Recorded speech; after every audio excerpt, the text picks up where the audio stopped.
যখনই যারা ক্ষমতায় এসেছেন বর্তমান যে পুলিশের ওই সময় যে তৈরি করা পুলিশের সিস্টেমের সবসময় তাদের পক্ষে গেছে।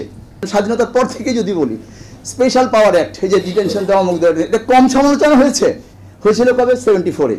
তো 74-এর পরে তো অনেকেই সরকারি আসছেন, গণতন্ত্র দিয়ে এসেছেন, মিলিটারি ল দিয়ে এসেছেন, অমুক তমুক হাবি যাবে অনেক কিছু দিয়ে এসেছেন। কেউ পরিবর্তন করেছেন? যে ব্রিটিশ আইন হলো পারফেক্ট আইন, 103 বছর স্টাডি করে তারা আইনটা করেছে। 20 কোটি মানুষের মধ্যে সবাইকে টার্গেট করার দরকার নেই আমার। আপনি 20,000 পাবলিক সার্ভেন্টকে টার্গেট করেন এবং তাদেরকে সংশোধন করেন, 20 কোটি লোকের দেশ ঠিক হয়ে যাবে। এই পুলিশের সম্পর্কে বা পুলিশ এবং পুলিশিংয়ের সংস্কার সম্পর্কে শোনার সুযোগ আমাদের খুব কম হয়। আর আমার তো ব্যক্তিগতভাবে আমার একটু নিজের কিছু লুফলসও ছিল। আমি 12 বছর আউট অফ সার্ভিস ছিলাম, 2 বছর আউট অফ মানে সার্ভেলেন্সে ছিলাম, যার জন্য কথা বলা বা শোনা কোনোটাই আমার জন্য সম্ভব ছিল না। এই কারণে এরকম অনুষ্ঠান আমি যখন আমাকে বললেন একজন উদ্যোক্তা, আমি খুব খুশি হলাম যত আমি যে শুনতে পাবো। তো আমি শুনেছি, আমি এতক্ষণ খুব মনোযোগ দিয়ে শুনছিলাম। সময় আমাদের হাতে কম এবং আমি আশা করব আগে থেকে একটু বলেও রাখি যে এরকম এরপরের অনুষ্ঠানটা, এরপরের সেমিনারগুলো আমরা করবো। এতক্ষণ আমরা যেটা শুনলাম আমাদের মোস্টলি আমাদের সমস্যাগুলো কি, রুগী যেভাবে ডাক্তারের কাছে যে বলে সেই কথাগুলো, আমরা এরপরে এই আলোকে কিভাবে সেটা চিকিৎসা করা যায়, আমাদের কি কি ফ্যাসিলিটিস আছে, কি কি অপরচুনিটি আছে, কি কি থ্রেট আছে, আমরা সেগুলো নিয়ে আবার আমি মানে কামনা করবো যে এরপরে ওই রকম আপনাদের উদ্যোক্তারা উদ্যোগ নেবেন। আমি সেখানে উপস্থিত থেকে শোনার চেষ্টা করব। মানে খুব সংক্ষেপে আমি রিপিট করতে চাচ্ছি না, আমি শুধু একজন ডেডিকেটেড এক্স পুলিশ অফিসার হিসাবে যদি বলতে চাই যে আপনারা যে সমস্যাগুলোর কথা বলেছেন, এটা যে আরেকজন খুব সুন্দরভাবে বলেছেন। প্রথমে হলো আমি খুব ইয়াং এই অফিসারকে, এই প্রফেসরকে আমি থ্যাঙ্কস বলতে চাই যে উনি এত অল্প বয়সে পুলিশ সম্পর্কে ওনার অনেক লেখাপড়া, শুধু লেখাপড়া না, আমরা শুধু তাত্ত্বিক বা হিস্ট্রিক্যাল কিছু কথা বলি ক্ষান্ত হননি উনি এর সাথে প্রেসক্রিপশন দিয়েছেন যেটা এইভাবে করা যায়, which is very rare for us. আমরা খুব কম শুনি, আমরা শুধু সবার পুলিশের সমালোচনা শুনি, তারপরে এমনও শুনি যে this is the only the department যার কারণে আজকে দেশের অবস্থা, অন্যান্য সমস্ত বাকি 28টা ডিপার্টমেন্ট মোরালেস ভালো চলছে কিন্তু এটার কারণে শেষ হয়ে গেছে, এরকম শুনি। কিন্তু কেউ এরকম সাজেশন দেন না বা কেউ প্রসিডিউর বলেন যে দিস ইজ দ্য ওয়ে, যে এই আমাদের উইকনেস এবং থ্রেটগুলো আছে, এগুলো থেকে আমরা এই কাজগুলো করলে আমরা উত্তরণ ঘটাতে পারবো। সেটার জন্য অনেক কারণ আছে। যাই হোক, উনি খুব সুন্দরভাবে বলেছেন, আমি ইমপ্রেসড।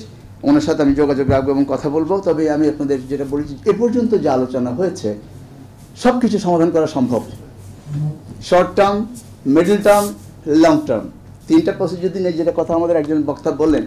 আমার তো আমরা যে সমস্ত সাজেশন দিচ্ছি, কমিশন বানাচ্ছি, কোনোটা 6 মাস লাগবে, কোনোটা 9 মাস লাগবে, কোনোটা 5 বছর লাগবে, কোনোটা সেই পাকিস্তান আমল সেই মিঠা খান কমিশন থেকে চলতেইছে। এখন আমরা কমিশন শুধু আলোচনা শুনে যাচ্ছি, কিন্তু আমার তো এখান থেকে বের হলে আমার পুলিশ লাগবে। তো ইমিডিয়েট আমাদের কী করা যাবে? তো আমি আপনাদের শুধু আশ্বস্ত করতে চাই এইভাবে যে we have every plan, short term, middle term, long term. কিন্তু আমাদের যেটা অভিজ্ঞতা থেকে আমি যেটা আপনাদেরকে বলতে চাই, আসলে those who are powerful, maybe political power, maybe civil power, maybe military power, maybe business magnates, those who are powerful, ওনারা কি আসলে চান যে পুলিশ সংস্কার হয়ে প্রো পিপল হোক? My experience says no, my experience says no. কেন? আপনাদের আলোচনার মধ্যে এসেছে যে পুলিশটা তৈরি করা হয়েছিল একজন ক্ষমতাসীন একটা গ্রুপের ক্ষমতাকে কুক্ষিগত করে তাকে ক্ষমতা রাখার জন্য। এটা ইজ দ্য বেসিক প্রিন্সিপাল। তো 47-এর পরে সরকার মানে শাসন ব্যবস্থা পরিবর্তন হয়েছে, কিন্তু ক্ষমতার লোভী ব্যক্তিদের পরিবর্তন হয়নি। সো যখনই যারা ক্ষমতায় এসেছেন বর্তমান যে পুলিশের ওই সময় যে তৈরি করা পুলিশের সিস্টেমের সবসময় তাদের পক্ষে গেছে, যার ফলে ক্ষমতার আগে যে যাই বলুক না কেন, যাওয়ার আগে ক্ষমতায় যাওয়ার পরে এই পুলিশিংটা তাদের যেহেতু ফেভার করেছে, পছন্দ হয়েছে, চেঞ্জ হয় নাই। ছোট্ট 2টা খুব কমন আইন যে আপনাদেরকে বলি, স্পেশাল পাওয়ার অ্যাক্ট বাদ দেন, আমি ওনারা যারা হিস্ট্রি প্রফেসর ওনারা তো অনেক আগে থেকে বলেছেন, 19 সাল আপনি বাদ দেন, স্বাধীনতার পর থেকে যদি বলি স্পেশাল পাওয়ার অ্যাক্ট, এই যে ডিটেনশন দেওয়া মুখ দেওয়া, এটা কম সমালোচনা হয়েছিল কবে? 74-এ। তো 74-এর পরে তো অনেকেই সরকারি আসছেন, গণতন্ত্র দিয়ে এসেছেন, মিলিটারি ল দিয়ে এসেছেন, অমুক তমুক হাবি যাবে অনেক কিছু দিয়ে এসেছেন। কেউ পরিবর্তন করেছেন? করেনি। কেন? কারণ পরিবর্তন করতে পারে ক্ষমতাসীনরা, যারা পরিবর্তনের ক্ষমতা রাখেন, কিন্তু এটা তো তাদের পক্ষে যায়, মজা লাগে, তখন খুব এনজয়েবল হয়। এরপরে আসেন র্যাব ফরমেশনের সময়, এই যে আমি তখন 2005 সালের কথা বলছি, আমি তখন ওই খুলনা অঞ্চলে একটা জায়গায় আমি দায়িত্ব পালন করতাম। তখন যিনি বিরোধী নেত্রী ছিলেন বা বিরোধী দল ছিল, র্যাবের ব্যাপারে যাদের অ্যালার্জি ছিল, উনি যাচ্ছিলেন ওনার ওই ইয়ে পার হয়ে, আপনার নদী পার হয়ে মাওয়াদি এক জায়গায় যাচ্ছেন একটা কোথাও মিটিংয়ে, ওই ভাঙ্গা একটা মোড় আছে, ওখানে র্যাবের একটা টহল পার্টি আছে, সেখান থেকে উনি যেন ওখান থেকে যাবেন না। উনি কেন ভয় পাচ্ছেন যে র্যাব এমন এনার্কি করতেছে, এমন খারাপ কাজ করতেছে, এমন ক্রসফায়ার করতেছে যে তার নেতা কর্মীরা তাদের আক্রান্ত হতে পারে এবং ইয়ে হতে পারে। আমি পুলিশম্যান হিসেবে আমাকে ফোন করেছে এবং যখন তাকে বললেন অসুবিধা নেই, ওদের সাথে কথা হয়েছে। তারপরে তখন একটা আলাদা, কেন বলছি আপনাদের বোঝার সুবিধার জন্য, যদি সময় খুব কম, আমাকে একটা পুলিশ টহল পাঠাতে হয়েছে ওইখানে ওই র্যাবের কাছে, সো দ্যাট উনি একটু আশ্বস্ত বোধ করেন র্যাবের ওখান থেকে র্যাব তাকে ডিস্টার্ব করবে না। এবং ওই সময় ওই দিন আমাকে উনি কমিট করেছিলেন যে উনি যদি কখনো ক্ষমতায় আসেন এই র্যাবটা ডিসমেন্টাল করবেন। এসেছিলেন ক্ষমতায়, করেছেন, খুব মজা পেয়েছে তখন, খুব মজা লেগেছে র্যাবের এই সমস্ত এক্সট্রা জুডিশিয়াল কিলিং এর সার্ভিসগুলো। তারপরে আমি জানি না এখন যারা কমিটেড আছেন যে র্যাব আমেরিকার স্যাংশন পেয়েছে, আর যে আমেরিকা আমরা অন্যভাবে বলি, এটা তো আমেরিকা ইজ একটা ফ্যাক্টর। আমি ডাউট যে ক্ষমতাসীন যারা এখনো আছেন তারা কি র্যাব নিয়ে কোনো কথা বলবেন? সংস্কার সব কিছু করেন, কেন আপনারা বলতেছেন না যে এটা কেউ পছন্দ করে না, আমরা এটা নিয়ে একটা ব্যবস্থা আলোচনা শুনেছেন কখনো? হয়নি। বিকজ আমার ধারণা, আমি অভিজ্ঞতা থেকে বলছি, আই এম নট শিওর, আমি আশা করি যে আমি যেন সত্য না হই, ক্ষমতাসীনদের পছন্দ হতে পারে এগুলো। তো সেই জন্য আমার সকলের কাছে প্রশ্ন, আপনাকে ইনশিওর করেন those who are powerful. Again আমি বলছি, শুধু সরকার পলিটিক্যাল লোকজন তা না, আপনি আমাদের দেশে আসেনি, মার্শাল্লাহ হয়েছে না, 80 সালের পরে মার্শাল্লাহ আসছে না, কোন চেঞ্জ হয়েছে? হয়নি। বরঞ্চ এই সরকার এসে আইসিটি অ্যাক্ট কি অ্যাক্ট করেছে, এটা কি ব্রিটিশ আইনের চেয়ে ভালো? যারা ব্রিটিশ আইনের সমালোচনা করেন আমি তাদেরকে বলি যে ঠিক আছে, ঢালাও সমালোচনা না করে ব্রিটিশের কোন আইনটা, কোন ধারাটা আপনার জন্য পরিবর্তন করা দরকার বা আপনার কাজ করতে বাধা দিচ্ছে সেটা স্পেসিফাই করুন তো। I have not yet hard from my seniors, IGB বলেন, অমুক বলেন, তমুক বলেন, শুনি নাই। তো আমার ধারণা, আমার যতটুকু স্টাডি, যে ব্রিটিশ আইন হলো পারফেক্ট আইন, 103 বছর স্টাডি করে তারা আইনটা করেছে।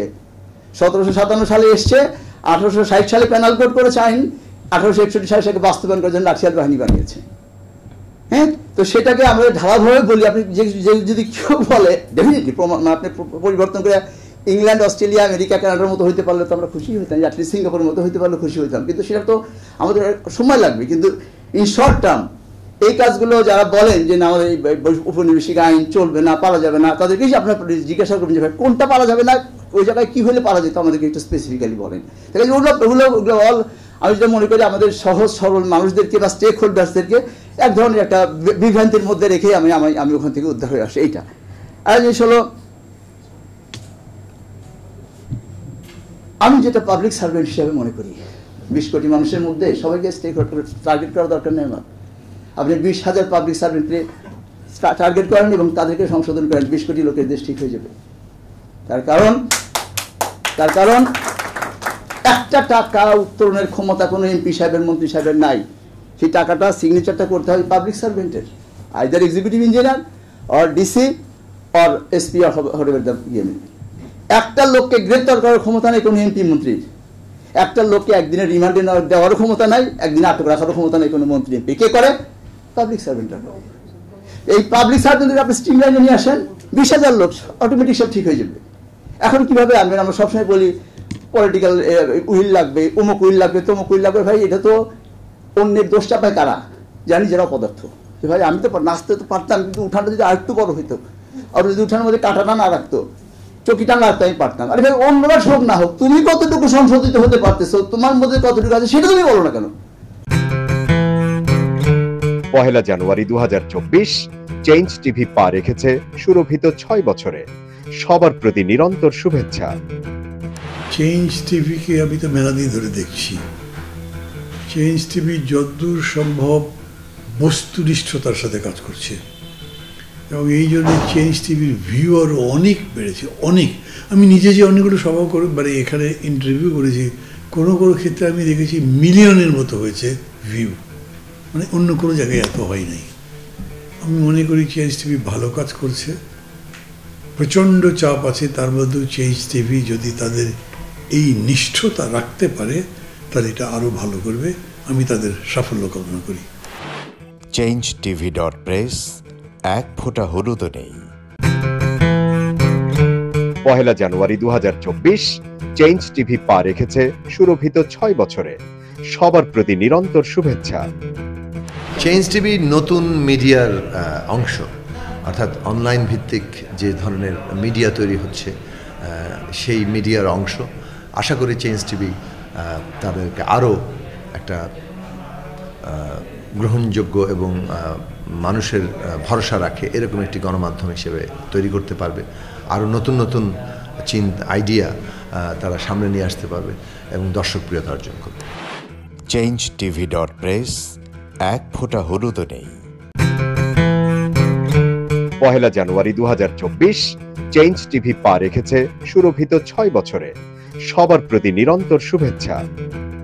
আগামী 1 জানুয়ারি জনপ্রিয় যে online television, online media change টিভির 5 বছর পূর্তি হবে। চেঞ্জ টিভির সাথে আমার অনেক দীর্ঘ এবং পুরনো সম্পর্ক, প্রায় বলতে পারেন ঘরের সম্পর্ক। আমি এই 5 বছর পূর্তি উপলক্ষে আমি চেঞ্জ টিভিকে আমার ব্যক্তিগত পক্ষ থেকে, বিপ্লবী ওয়ার্কার্স পার্টির পক্ষ থেকে আমি আন্তরিক শুভেচ্ছা এবং আমি অভিনন্দন জানাই। আমাদের এখানে গণমাধ্যমকে বলা হয় 4th স্টেট। এক সময় ধরুন বিচার ব্যবস্থার প্রতি মানুষের একটা শেষ ভরসার জায়গা ছিল। সেই বিচার ব্যবস্থা যখন এখন বিরোধী দলের দমনের একটা প্রতিষ্ঠানে পর্যবেসিত হয়েছে, এখন জনগণের পক্ষে, বিরোধী দলের জন্য, জনগণের শোষিত নিপীড়িত অংশের জন্য গণমাধ্যমই হচ্ছে এখনো পর্যন্ত শেষ ভরসা। আমাদের এখানে ঐতিহাসিকভাবে গণমাধ্যম বরাবরই জনগণের গণতান্ত্রিক আকাঙ্ক্ষার পক্ষে ছিল, তার প্রত্যাশা আকুতিকে সে ধারণ করেছে। আমি বিশ্বাস করি চেঞ্জ টিভি তার এই 5ম বছরে নতুন করে আবার গণমানুষের পক্ষে তার অঙ্গীকার ব্যক্ত করবে। গণমানুষের পরিবর্তনের যে আকাঙ্ক্ষা, অধিকার মুক্তির যে আকাঙ্ক্ষা, চেঞ্জ টিভি গণমানুষের এই আকাঙ্ক্ষাকে ধারণ করবে, সামনে এগিয়ে নেবে। আমি এই উপলক্ষে 5ম বছরের পূর্তি উপলক্ষে আমি আরেকবার আমার পক্ষ থেকে, পার্টির পক্ষ থেকে শুভেচ্ছা, অভিনন্দন এবং ভালোবাসা জানাই। আশা করি আগামী দিনগুলোতেও আপনারা আরও সক্রিয়, আরও বলিষ্ঠভাবে আপনারা আপনাদের পেশাদারিত্ব নিয়ে আপনারা ইতিমধ্যে যে ভালোবাসা অর্জন করেছেন সেটাকে সম্বল করে আপনারা সামনে এগিয়ে যাবেন।